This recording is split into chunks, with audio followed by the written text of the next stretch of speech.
aunque sea por el aire. Aunque sea por teléfono. Sí. Álvaro Loureiro también es crítico de Brecha, ya estaban a Laura Barrios, crítica de Brecha. Mi compañera de Brecha, cómo no. Estamos, ya tenemos la banca copada prácticamente.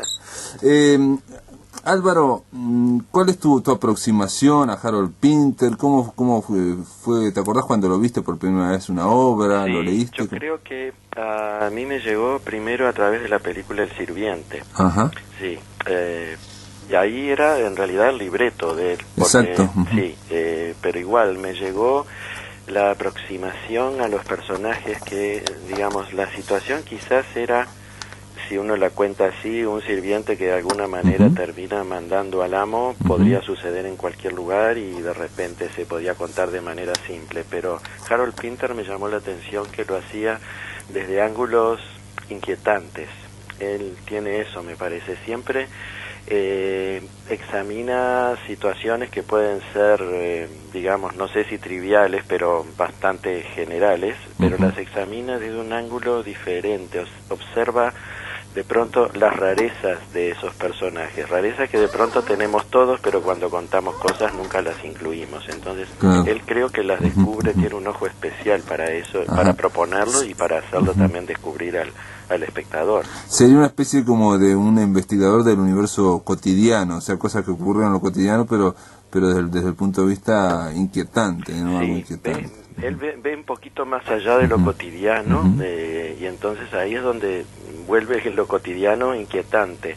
En todos los libretos que ha hecho, en todas las obras teatrales, de pronto si uno cuenta de qué trata el regreso al hogar, es alguien que llega al hogar digamos al hogar donde había partido hace tiempo con la mujer y conoce al resto de su familia, la mujer y todo eso, es una situación muy común, pero Harold Pinter la observa de otro punto de vista, entonces ahí hay como situaciones también de encierro, escenas prolongadas y mira a los personajes de una manera especial, le descubre cosas que de pronto nosotros en la gente no descubrimos, digamos, a primera vista ni tampoco al otro día, demora más la cosa, ¿no? Para que nosotros tengamos, digamos, esas vistas de la gente, ¿no? A veces sí produce también, esto me quedé pensando, a veces produce ese efecto, por lo menos yo ahora cuando vi la obra de teatro de la colección me produjo a mí de despertarme al otro día pensando en la obra, a mí no me había impactado tanto y me impactó al día siguiente diciendo, pero entonces él está hablando de la moda y por eso es que este conflicto es sin conflicto, en fin, es frívolo, en fin, toda una serie. La moda es un asunto aparentemente frívolo, pero también él puede ahí descubrirnos algo. Claro. Lo que me sorprendió ahora leyendo para esta semana, obviamente, es que esto que mencionás vos, del Sirviente, de Joseph Losey, que considerado una de las mejores películas de Losey, fue su estreno como guionista. Pienso que sí, a ver. Sí, antes no había hecho guiones, me parece, no. Para cine. Fue su primer guión, sí. Y, digamos, partió creo que de una novela había partido, pero yo creo que su mirada fue muy especial y le sirvió mucho a Losey, que también es un gran director, para armar una película realmente buena, que marcó todo un momento en el cine. Sí, 1963, sobre todo en el cine inglés, en esa renovación que había, una película de largo silencio, o sea, a veces el tema de la misma forma que otra película posterior que también vi de Joseph Losey, Extraño Accidente, también, o Accidente, del 67. Otra que aparentemente era la relación de la narración sobre un profesor que se enamoraba de una alumna, pero había una cantidad de ángulos inquietantes en los personajes que estaban por allí. Y también estaba Losey, que evidentemente creo que trabajaba muy de acuerdo con Pinter. Y también se basaba en una novela, si era un guión, no era la idea. Claro, son adaptaciones de él, toque personal. Claro, sin duda. Dick Bogart también trabaja en las dos películas. Estamos hablando, otro elegido por los dos. Y enseguida vino después El Mensajero del Amor, que también se basaba creo que en una novela, pero tenía toda una mirada especial sobre la época. Y digamos, si también contamos de qué trataba, si había un jovencito que actuaba, digamos, de intermediario para que, digamos, se diera el romance entre un aristócrata y un granjero, o sea, no había nada especial por ahí, pero sí estaba la mirada de Pinter para plantear eso, ¿no? Y lo sé nuevamente en la dirección. Los tres casos son adaptaciones, estoy leyendo acá, porque en el primer caso, en el caso del Sirviente, la novela es de Robin Morgan, en el de Extraño Accidente, la novela es de Nicholas Mosley, y en el caso del Mensajero del Amor, la novela de H.P. Hartley. Veo en el Mensajero del Amor que estás comentando, yo no la vi, que es esto que estás comentando, se da en flashback, hay una suma de flashback que equivalen a otros tantos recuerdos que definan por la memoria del protagonista, mientras evoca un ardiente verano vivido años atrás en una mansión de la campiña inglesa cuando solo tenía 12 años. En esa ocasión... Has mencionado una palabra clave, creo, para Pinter, que es el flashback.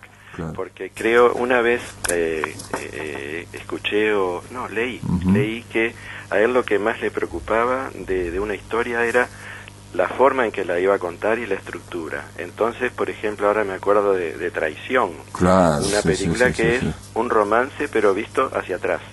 Es brutal. El tiempo va retrocediendo y entonces vemos diversas etapas de ese romance pero hacia atrás, porque generalmente esos romances se narran en progresión. Pero este era justamente ese ángulo que le daba ir hacia el pasado, ¿no? Está acá, lo tengo, es la radiografía de una infidelidad matrimonial, y lo que está brillante es que empieza la película con ellos, digamos, descubriendo la infidelidad y bueno, separándose, y vamos a ver una serie de flashbacks hasta que termina la película cuando se casan los tres, digamos, la boda y el amigo, y hay una felicidad impresionante en los tres. Claro. Pero hay pequeños gestos, yo le decía ayer a Ana Laura Barrios, que no la había visto la película, pequeñas palabras y gestos que uno, haciendo un análisis, descubre que ya estaban como simiente. El germen de lo que puede pasar después. Claro, y termina irónicamente con un happy end, que en realidad es el comienzo de todo lo que vino después, que no era tan que precisamente es Traición, se llama, ¿no? Traición de amor, con David Jones, y trabajó Ben Kingsley y Jeremy Irons. David Jones dirigió. Pero trabajó Ben Kingsley y Jeremy Irons. Claro, sí, dirigió David Jones, sí, exactamente. Con David Jones hizo otra película que a mí me gustó, pero no está muy considerada, que es la película sobre el proceso de Kafka. Esa justo creo que no se estrenó, esa versión. Acá se estrenó la de Orson Welles y la vimos en teatro también en el proceso, pero no recuerdo que se haya estrenado esta versión. Sí, yo la vi en video con Kyle Mahalan, el actor de Blue Velvet, que trabaja muy bien como de Joseph K. Anthony Hopkins, que hace de abogado, digamos, Jason Rowe. Original de Wells. Exacto. Todo el mundo, bueno, lo que dice acá el comentario es la crítica dijo como que era una ambientación correcta, no tan ambiciosa como la de Wells, del proceso, pero la verdad que para mí está muy bien, porque también de alguna manera está uno de los toques también personales de Harold Pinter, que es usar el absurdo. En el proceso está ese absurdo de ese acusado que no sabe de qué se le acusa. Exacto, es algo totalmente absurdo, y bueno, y todo se desarrolla alrededor de eso, ¿verdad? Hay un punto, ¿no te parece, Álvaro, de que él usa el tema del absurdo como algo que está en lo cotidiano, digamos, las relaciones cotidianas, si bien son normales, racionales, siempre hay algo que parece medio... Yo creo que estamos todos acechados por el absurdo. Hay absurdo a cada paso en nuestras vidas. Lo que pasa es que uno siempre trata de racionalizar, de explicar, y digamos, si no entiende demasiado, bueno, lo olvida un poco y pasa a otra cosa, pero el absurdo está por todos lados. Claro, hay autores que lo saben expresar mejor. Claro, o digamos que como que estiran esos fragmentos de absurdo que estamos viendo. Por ejemplo, una conversación entre, no sé, en una feria, doña María y don José, cuando empiezan a saludarse, cómo le va, cómo está, no sé qué, no sé cuánto, entonces se dicen 6 o 7 frases que son casi huecas o casi no sé qué, que ya se sabe lo que van a decir uno y otro, pero igual las dicen. Eso como que lo estiran un poco y ahí aparece más el absurdo. O gente a veces que habla y no se escucha. Cada cual dice su monólogo, pero no está escuchando al otro. Está esperando que el otro termine una frase para decirla de él y no está escuchando. Eso es absurdo y sucede, lo escuchamos hasta en el ómnibus. Eso es mucho más frecuente. Cada cual con su rollo. Es sorprendente. Otra de las películas, este hombre fue como guionista, digamos, de películas. Estoy pensando ahora en películas, ¿no? Sí. tuvo éxito en el sentido de que, digo, si uno repasa todas las películas, actuó, digamos, los mejores directores o directores muy importantes y con grandes elencos, o sea, donde hay grandes producciones, donde hay plata, ¿no? Sí, los mejores actores, yo creo. Sin duda, sí. Yo estuve fijándome, solamente señalando actores, y no quiero, pero por ejemplo Christopher Walken, Helen Mirren, Rupert Everett, Jason Robards, en fin, Meryl Streep, Jeremy Irons. Yo ahora me estoy acordando un punto flojo ahí de Pinter, que vale la pena también citar, porque de pronto por ahí por los libros no se considera tan flojo. Yo creo que fue muy floja la adaptación del Último Magnate, la novela de Scott Fitzgerald. Fue muy floja la película también, que dirigía Elia Kazan. Y creo que, no sé, Pinter me parece que no era el escritor adecuado para hacer la adaptación de esa novela de Scott Fitzgerald, que nunca se había llevado al cine, ¿no? Sí, que tuvo también un gran elenco, ¿no? Pero no pasaba nada. No pasaba nada, ¿no? Pasaba Yo no la nada. vi. Acá la tengo, dirigida por Elia Kazan, con Robert De Niro, Tony Curtis, Robert Mitchum, Jean Moreau, Jack Nicholson, Donald Pleasence. Un gran reparto, pero no pasó nada. Gran reparto, gran director, gran guionista. Mucho público la novela es de Scott Fitzgerald. Sí, la novela póstuma de Scott Fitzgerald. Sí, no la vi, esa no la vi. Después, la que triunfó, yo creo, es El amante del teniente francés. Exacto, en esa misma época. El amante del teniente francés estaba muy bien, y ahí justamente también creo que tenía campo suficiente al presentar una historia de amor en el pasado, y en contraste con la historia de amor que se estaba filmando para el cine. Entonces había otra historia de amor entre el actor y la actriz que personificaban digamos, a los que intervenían en ese romance del pasado. Entonces había un contrapunto entre esas dos historias que a la vez las estaban viviendo los mismos actores. Eso era realmente interesante, original. Y bueno, además también tenía a Meryl Streep y a Jeremy Irons. Está basado en la novela de John Fowles. Yo me acuerdo en su momento que, digo, el hecho de contar dos historias a la vez que están conectadas de alguna forma por ósmosis, digamos. Sí, por los actores que la interpretan. Exacto. Justamente. Eso era una cosa realmente original. También había un gran director ahí que era Karel Reisz. Karel Reisz, exactamente. Yo recuerdo en una clase estar conversando con la profesora Lisa Bloch de Béjar, escucharla decir de esta película, El amante del teniente francés, que el final era casi perfecto, porque al haber dos finales, como que no hay final. Exacto, sí.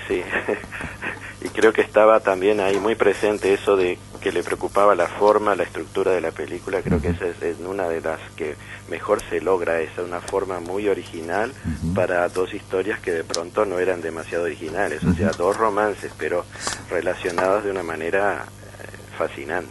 Claro, digamos, los argumentos en general, las historias no parecen tan originales, pero hay esa manera, como decís vos, y también ese uso de alguna forma del flashback. No sé cómo, pero El amante del teniente francés también habría una especie de, no sé si de flashback o algo así de algo ya visto, ¿no? Y no, yo pienso que lo que querés decir vos es que era justamente cuando pasaba de la filmación a la historia de los personajes que estaban interpretando, y después de ese pasado que estaba siendo filmado al presente que estaban viviendo los actores, esos juegos de tiempo, ¿no? Claro, ese juego con el tiempo. Después tiene otra película que yo la vi y no me gustó nada, pero en su momento dije, esta película dirigida por William Friedkin, ¿no? Sobre la obra de Harold Pinter, con guión de él, con Robert Shaw, y La fiesta de cumpleaños se llama. Esa es una de sus obras más famosas, es una de las primeras. Primeras, sí. Claro, la película se hizo poco después. Sí, yo esa no la vi. Trabaja Robert Shaw, es verdad, que ha trabajado en otras. Pero quizá La fiesta de cumpleaños se presta más para el teatro que para el cine, no sé. Claro. Sí, yo la vi una vez en teatro hace mucho tiempo, realmente. Me gustaría verla de nuevo, pero no vi la película de Friedkin, que era el de Contacto en Francia. El de Contacto en Francia, aparte un director de Contacto en Francia, el de El Exorcista, un director que había hecho películas después haría películas interesantes. Esto es del 68. 68, sí, que estaba ahí, digamos, Friedkin en pleno apogeo. Exacto, Friedkin hizo muchas películas que a mí por lo menos gustaban porque eran entretenidísimas. Sí, te pareció en esta que te aburriste? Y esta es, claro, es encerrada y está... pero esa es otra justamente de las características de Pinter, los encierros. Exacto. La cosa claustrofóbica, que de pronto en cine a veces se hace demasiado pesado. En El Sirviente funcionaba bien de pronto porque había varios personajes y un ambiente atractivo. Creo que la fiesta de cumpleaños se desarrolla, digamos, en un ambiente, creo que es en un hotelucho, algo por el estilo, y con gente que no es especialmente, digamos, glamorosa. No, al contrario, sí, es medio campesino, y aparte el tema de que hay muchos silencios y entonces son exasperantes esos silencios. Claro, que capaz que se prestan más para el teatro. Claro. Sí. No, también son otros estilos, digamos, otros ritmos, que digo, esta película quizás yo la veo de nuevo ahora, no es una película para yo con William Friedkin pensé que iba a ser claro, sí, con otro movimiento, sí. Y para nada. Claro. Pero es sorprendente la cantidad de... Después hay otra película que se llama Reunión con Jason Robards. Sí. No la vi. Sí, esa es más reciente. Sí. Pero no, yo esa tampoco la vi. No la he visto. Creo que era de un judío que volvía a Alemania para reunirse con un amigo de la juventud o de la época de estudiantes. Después hay otra que se llama Una relación indecente, esta la vi, de Paul Schrader, ese guionista y director Schrader, el de Taxi Driver. Sí, Paul Schrader. Paul Schrader. Y trabaja Christopher Walken, Natasha Richardson, Rupert Everett, Helen Mirren. Es una historia moral compleja, basada en una novela de Ian McEwan y ambientada en la ciudad de Venecia. Trata de una pareja en crisis, ¿no? El tema de la pareja. Yo esa tampoco la vi, pero ahora me hiciste acordar otra que hizo medio para la gran industria, un guión que, digamos, marchó bien, o sea, creo que le dio dinero y estaba bien desarrollado, que era una que se llamó ¿Quién es Quiller? O El memorando de Quiller. Esa es como de los años 60 y era de un agente secreto en Berlín, o sea, era una cosa de pronto más gran espectáculo con espías y todo ese tipo de cosas, pero en el Berlín, digamos, de los años 60, o sea, para mostrar movimientos neonazis y todo eso, y funcionaba bien esa, funcionaba bien y fue hecha como superproducción, quizás es la única superproducción basada en algo de Pinter, ¿no? De alguna manera también El mensajero del amor, ahí hubo también una gran inversión de dinero, pero ¿Quién es Quiller? Tenía filmación en Alemania y una cantidad de otras cosas y un gran reparto. Sí, aparentemente este hombre, como estaba muy bien conceptuado como guionista. El director es Michael Anderson. Yo tengo como compilación en Berlín. Max von Sydow, George Segal Segal era el protagonista. Alec Guinness, George Sanders, Senta Berger, la verdad que es un terrible... Un gran reparto, Un gran reparto. Y después hay otra película que a mí me pareció espantosa, no me gustó nada. ¿Cuál era? Que era de los 90, dirigida por otro director muy importante, Volker, alemán, Schlondorfer. Schlondorfer, el del tambor de hojalata. Con Natasha Richardson, Robert Duvall, Faye Dunaway, Aidan Quinn. Es una novela futurista de Margaret Atwood, es la famosa escritora canadiense, publicada en el 86, en donde un porvenir amenazado por un retorno a los Estados Unidos a un calvinismo fundamentalista. El problema es que todo el mundo es infértil, ¿no? O sea, estéril. Yo de esa oí hablar, pero tampoco la vi, pero tenía que ver, con, digamos, embarazos para lograr una generación más pura, como para ir, digamos, en busca de, digamos, de depurar todo lo que había de malo de pronto en la raza humana y lograr una generación más pura. Tenía que ver un poco con eso, tengo entendido. Yo la vi y la verdad es que no me gustó, tengo que confesarlo, porque me pareció una gran multiproducción, donde cuando no funciona todo muy gélido. Álvaro, ¿qué te parece si vamos a una pausa? ¿Me puedes esperar? ¿Cómo no? Y ahí hablamos ya, digamos, del teatro. Dejamos, ya hicimos una panorámica del cine de este hombre, Harold Pinter, y vamos al teatro. Bien. ¿Bien, no? Sí, pero estamos aquí en control, estamos acá en la máquina de pensar, conversando con otros compañeros de Álvaro Loureiro, que vamos a conversar después del tema, pero ahora quiero seguir un poco la charla con Álvaro y para conversar de Harold Pinter y el teatro. Bien, justamente ahora como me decías del teatro, yo pienso que Lo primero que se hizo de Pinter aquí, yo no la vi, esa versión, pero oí hablar bastante, me parece que fue una versión del Amante, que creo que dirigió Mario Morgan y trabajaba Beatriz Massons. Luego el Amante la volvió a hacer Simber hace menos años, sí. Alberto Simber, el de la colección. Y por esos años también creo que se hizo la fiesta de cumpleaños en Club de Teatro, pero me parece que primero se había hecho el Amante. Tengo entendido también que por ahí se anda ensayando una nueva versión de la fiesta de cumpleaños. Hasta hace muy poquito, hace 2 años, hubo una versión de Traición, ¿no? Vitralla. Una en el Galpón también, sí, justamente. Dirigida por un señor Fletcher o algo así, ¿no? Sí, que es un director de origen inglés que está viviendo entre nosotros, que hace poco dirigió Harper para la Comedia Nacional. Sí. ¿Y la viste esa? Sí. Traición la vi, sí. La había visto en cine, claro. y la vi también en teatro.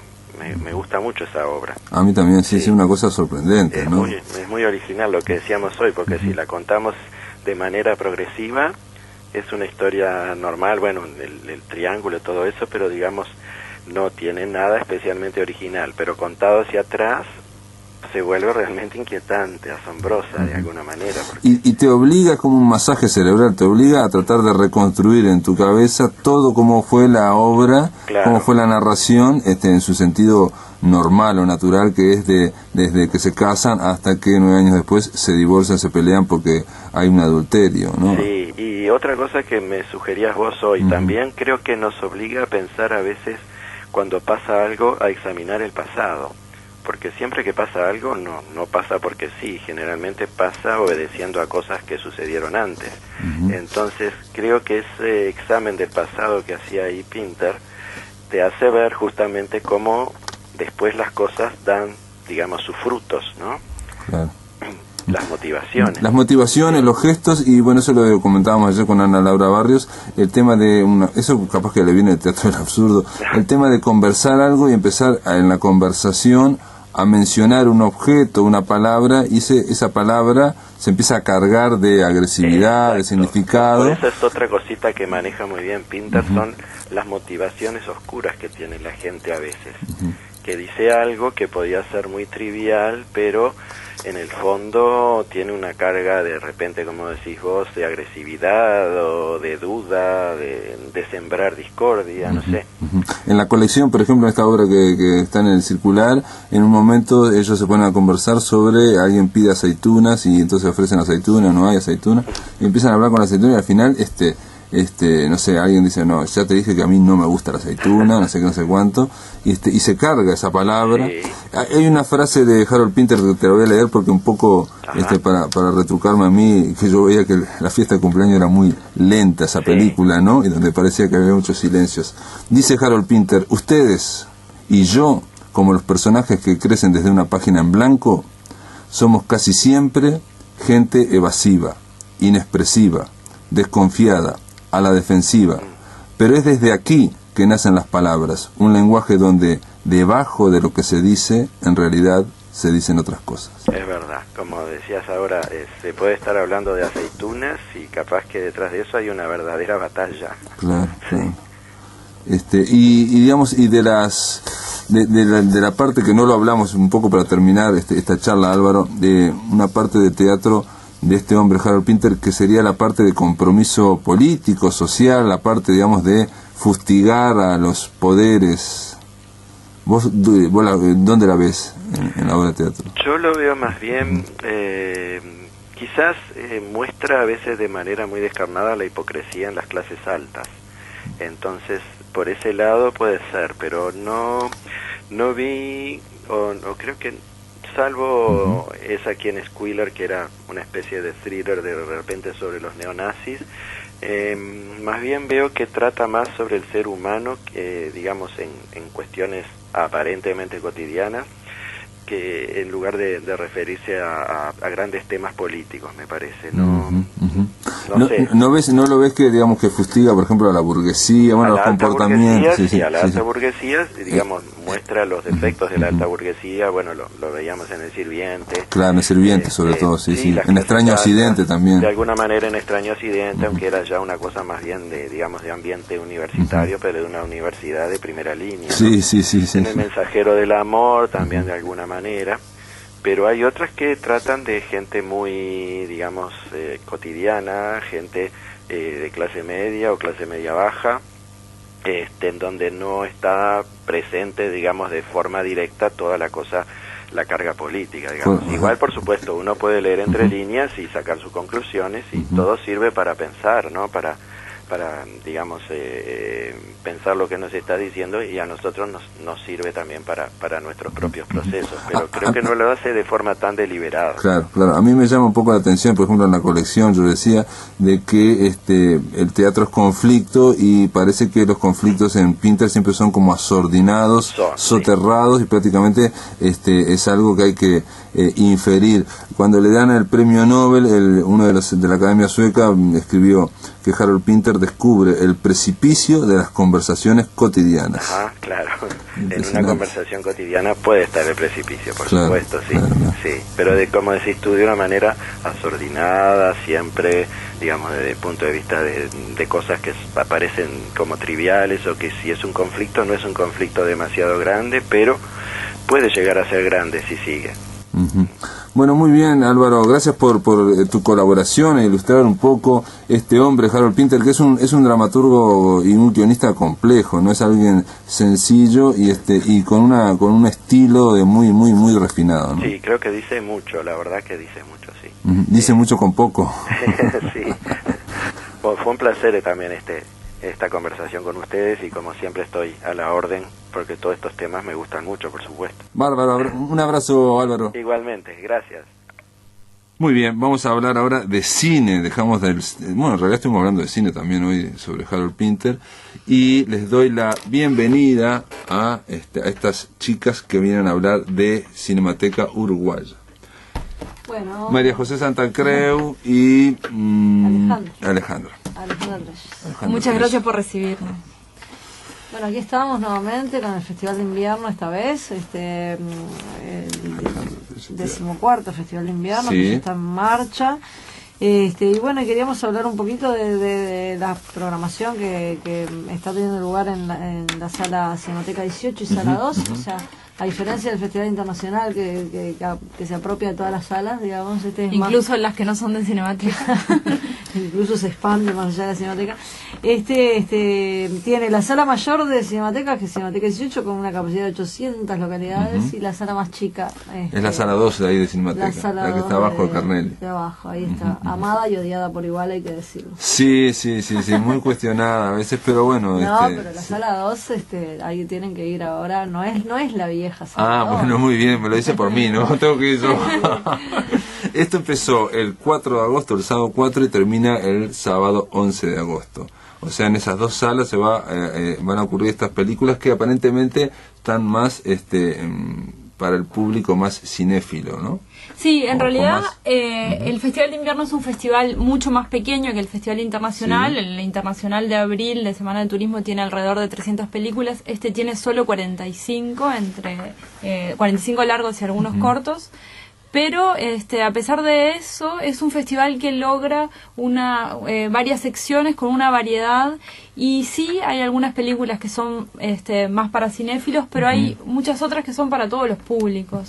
De repente tenemos una monográfica de un autor portugués muy interesante que se llama Rui Goulart, que había sido desconocido en América Latina hasta ahora, que nosotros le dedicamos esta retrospectiva, y sí es un cine que es un poco más para gente que está acostumbrada al cine más como experimental o diferente.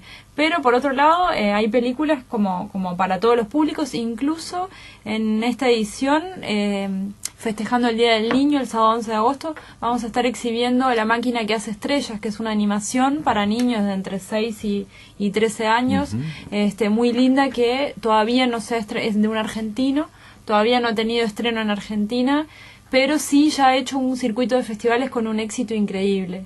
¿Es un corto? No. Es un largometraje.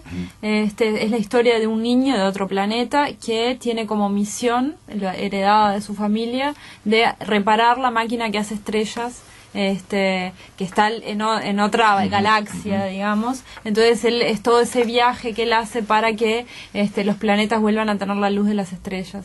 ¿Es una animación o es una animación 3D? Nosotros la vamos a exhibir en 2D, pero la verdad que con unos dibujos impresionantes, que no hemos visto muchos latinoamericanos, ¿no? Y eso se exhibe el sábado 11 de agosto en Cinemateca 18 a las 17:45, temprano, o sea, la primera función para que vayan los niños. Y bueno, y para que van los niños, después crecen y hacen socios de Cinemateca. Claro, de chiquito, muy bien, está todo fríamente calculado, dijera el Chapulín Colorado. Muchachas, después de la pausa continuamos hablando ahora del festival y vamos a hablar por lo menos de un par de películas fuertes, ¿no? Por ejemplo está la de Alexander Sokurov, que es un poco para... Sí, lo que sucede es que la de Alexander Sokurov fue la apertura, o sea que ya fue. Bueno, me pueden comentar. Que se la perdieron. Se la perdieron. Después de la pausa seguimos acá en La Máquina de Pensar. En el aire de Radio Uruguay, La Máquina de Pensar.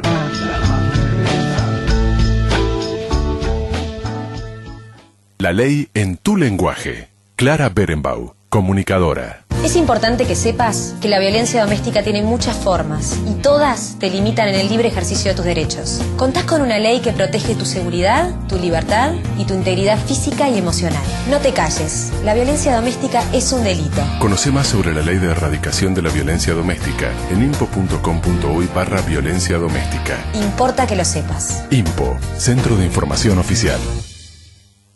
Ronda Oriental. Una hermosa responsabilidad de interés informativo, noticioso y social, sobre todo en comunidades pequeñas o media como Tacuarembó. La tarea del corresponsal tiene implícito un doble contenido: aterrizar temas nacionales y su repercusión en el microclima local, ya sea encuentro, reunión, seminario, congreso, acto político, acto académico. El corresponsal representa una fuente calificada y segura de la realidad donde está reportando la información. En países como Montevideo y el interior, puede llegar tendenciosamente desfigurada a los medios del país grande. Esta situación está cambiando. Investigar e informar desde hechos cotidianos de las comunidades. El corresponsal tiene la difícil tarea de estar siempre bien informado de lo que pasa en su región. Ser los ojos y los oídos de la radio en el territorio, una suerte de raíz que nutre con las vivencias, los conflictos, las alegrías y las penas de sus habitantes la programación de la emisora. Ronda Oriental.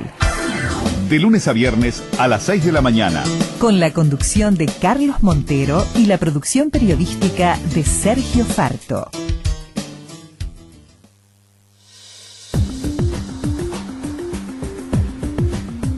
Cuarta edición. Informe Nacional, cuarta edición. De lunes a viernes a las 22 horas, con la conducción de Gustavo Pérez Berrueta. Cuarta edición. Somos Radio Uruguay, 1050 AM Montevideo, Uruguay, y sus repetidoras 103.9 FM en Colonia, 100.1 FM en Bella Unión, 98.7 FM en Artigas, 104.3 FM en Salto y 103.5 FM en Paysandú. Emisoras de Radiodifusión Nacional Sodre.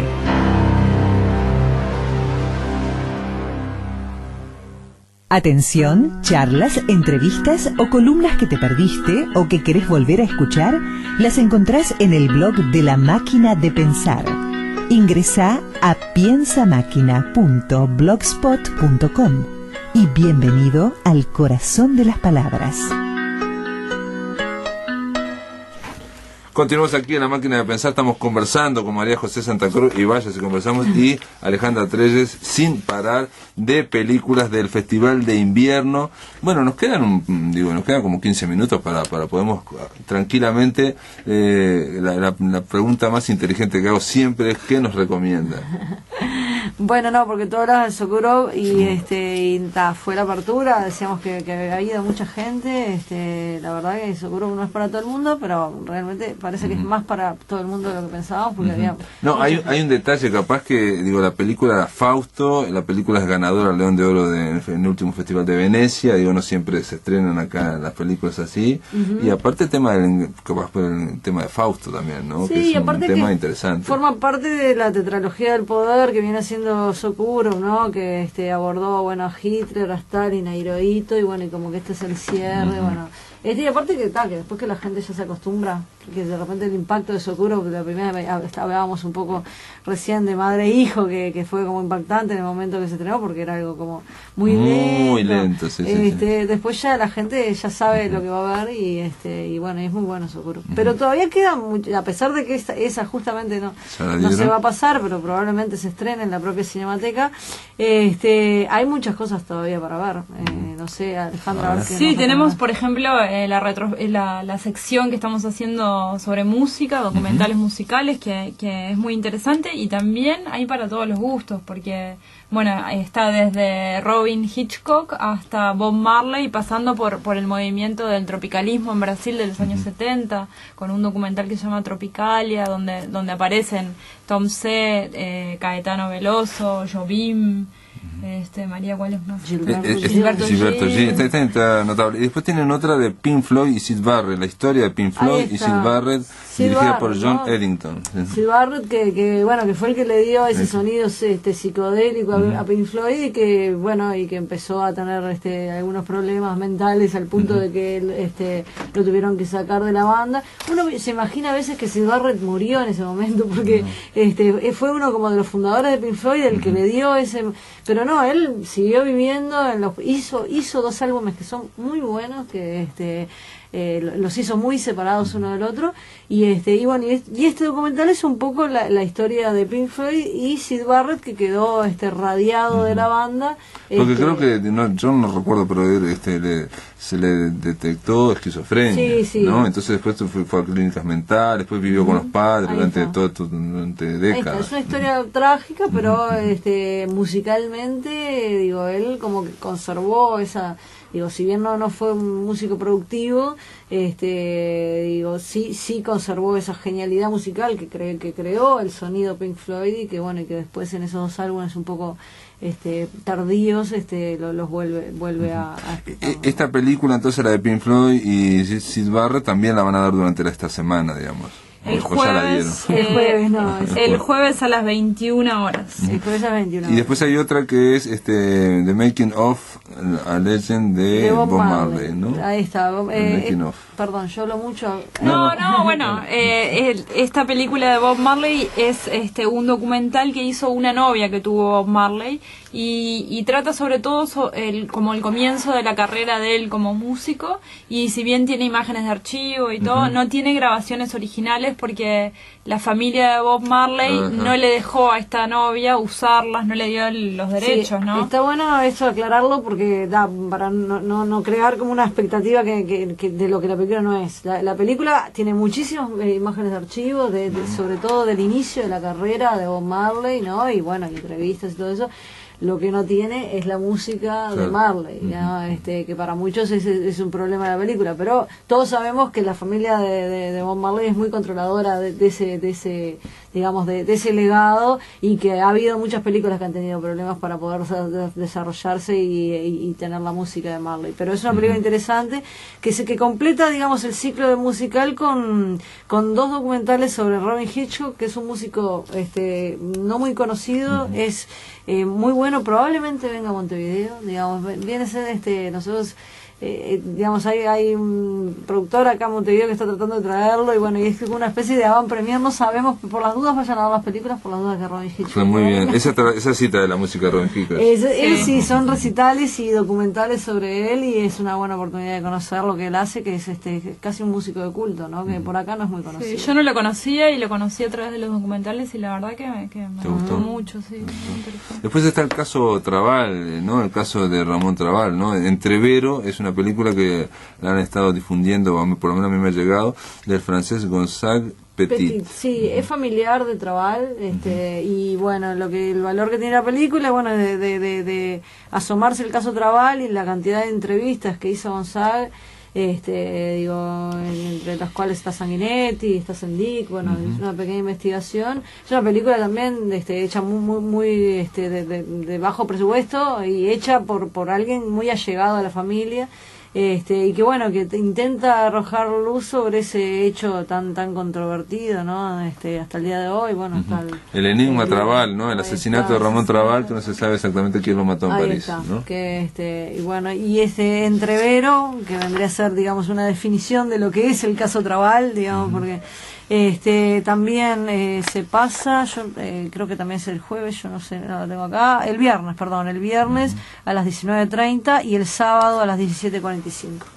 Hay también, por ejemplo, una película que se llama Bombal, chilena, capaz ya la dieron, sobre la escritora María Luisa Bombal. Sí, se vuelve a exhibir mañana a las 17:30. Nosotros estamos haciendo también un ciclo que se llama Identidades dentro del Festival de Invierno, adhiriéndonos a la propuesta de Servirme un corto, que el eje temático de este año fue identidades. Entonces se exhiben las películas de Servirme un corto, que son cortos uruguayos con este eje temático, y elegimos algunos documentales ficciones y documentales internacionales en torno al tema de la identidad. Bombal es un personaje muy conocido, una escritora muy conocida en Chile, y bueno, es un poco la vida de ella, que una vida muy intrincada con cosas que se develan un poco en esta película. Digamos que donde la parte digamos la vida emocional de la escritora es muy determinante, no solo de su escritura, sino de todo ese avatar. Yo a veces me parece como que, digo, capaz que no tiene nada que ver, es que es una idea mía, pero me parece como una blanca luz brum chilena, digo. Sí. Esos personajes que atraviesan toda una época. Esa gente donde su vida emocional, amorosa, no sé qué, determina mucho su vida, y es una figura en Chile muy, muy determinante, y quizás menos conocida aquí en Montevideo, en el resto de Latinoamérica, ¿no? Pero la película está interesante, la película. Sí, es muy interesante. Porque pensé, te la señalé porque me acordé de otra biopic, otra biografía, que era la de Violeta Parra, ¿no? Que hablamos hace poco, ¿no? Digo, será una onda el chileno para hacer biografías. Puede ser, es muy buena. Bombal es una es una película con una producción interesante, ¿no? Y es una de las películas chilenas más así con más renombre y más peso de los últimos tiempos. Y esta brasilera que dice Robando oficios sobre un veterano uruguayo en San Pablo, se llama Robando oficios. Es un documental entrañable sobre una persona, Ademar Berríos, que es escultor y vivió casi toda su juventud hasta los 17 años en Uruguay, hijo de una francesa pero que estaba viviendo en Uruguay, y que pierde a los padres, vive en orfanatos con su hermano, y un día decide emigrar a Brasil.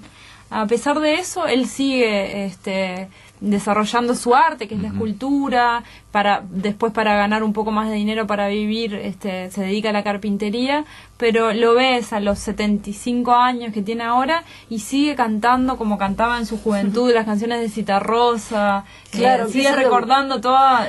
Empieza el documental y ves Brasil, los cielos rasos, los rascacielos, no sé qué, y de repente la música de Citarrosa, y es él no pega mucho, es decir, es el personaje que acá fue campeón aparte de lucha libre, tiene una historia rarísima. Por eso se llama Robando oficios, porque tuvo como muchos oficios, como una historia de vida. Es un uruguayo, digamos, que se fue en motocicleta, ¿no? Vivió en orfanatos, una vida muy dura.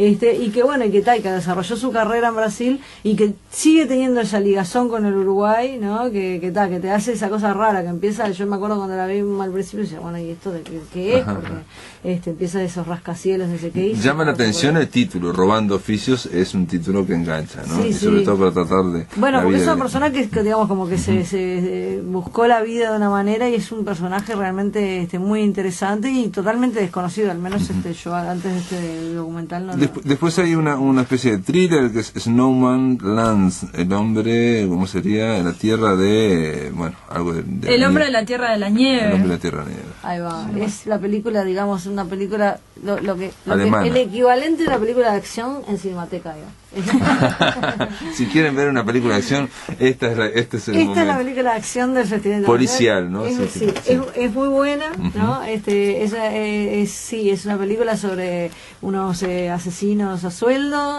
y bueno, y digamos, contar las películas que tienen una trama un poco policial es un poco complicado, porque se les va un poco la gracia, pero sí es una película que son unos asesinos a sueldo y que bueno, que tienen un encargo y parece que las cosas no van como estaba previsto. Pero mencionan ahí en la página web, que es una síntesis alemana como de Quentin Tarantino y de Guy Ritchie, una cosa así. Tiene mucho de eso. Tarantino con Jarmusch. Con Jarmusch, ya está, Guy Ritchie, dije yo. Pero Ritchie también, mirá que él dice. Sí, también, ¿no? Ahora que dice, sí. Pero bueno, sí, está muy buena. Esa va de nuevo el viernes a las 19:30 en Cinemateca 18.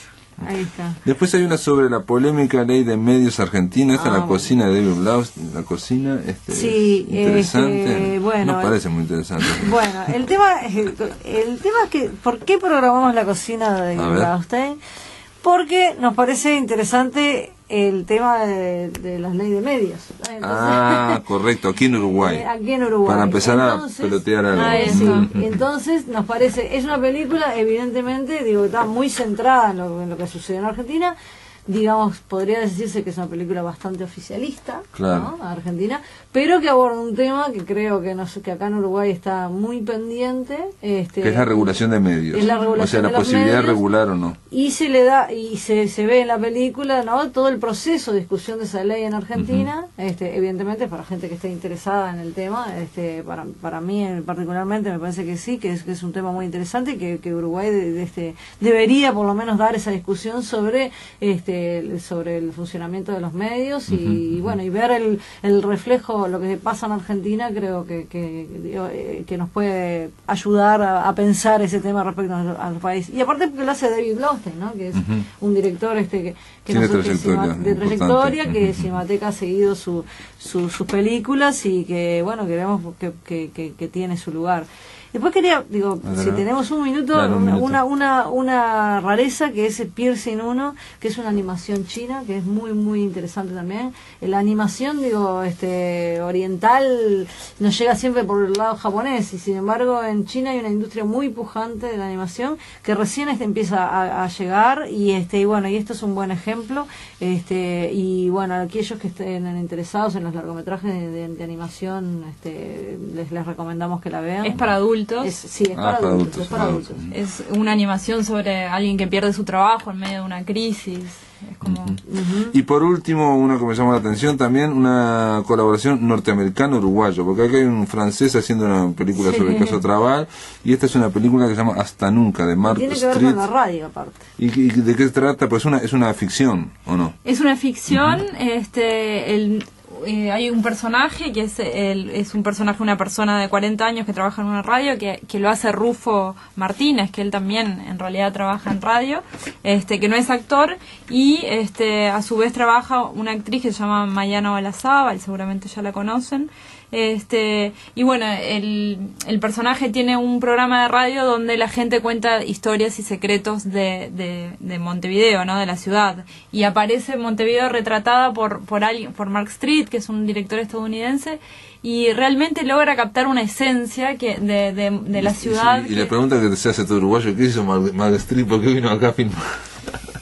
No lo sabemos. Yo no lo sé, es un enigma. Vino una vez, le gustó, se enamoró de la ciudad. Y dijo que iba a hacer una película y la hizo. Total, bueno, digo, es parte de nuestra autoestima. Sí. Nosotros nos preguntamos por qué, digo, la gente, así como nos interesa Pakistán o puede interesar o Londres, te puede interesar Montevideo. Sí, bueno, y encontró a Rufo, que tiene esa experiencia de como de trabajo en radio, creo que trabajó en El Dorado y en otras radios, y bueno, y era perfecto para el papel. Sí, es casi un documental, digamos. Mundo Cañón, me dice acá, que hace también ahí está, entonces, bueno, esa película ya se exhibió el 4 de agosto, el sábado, y tiene otra segunda exhibición ahora el jueves.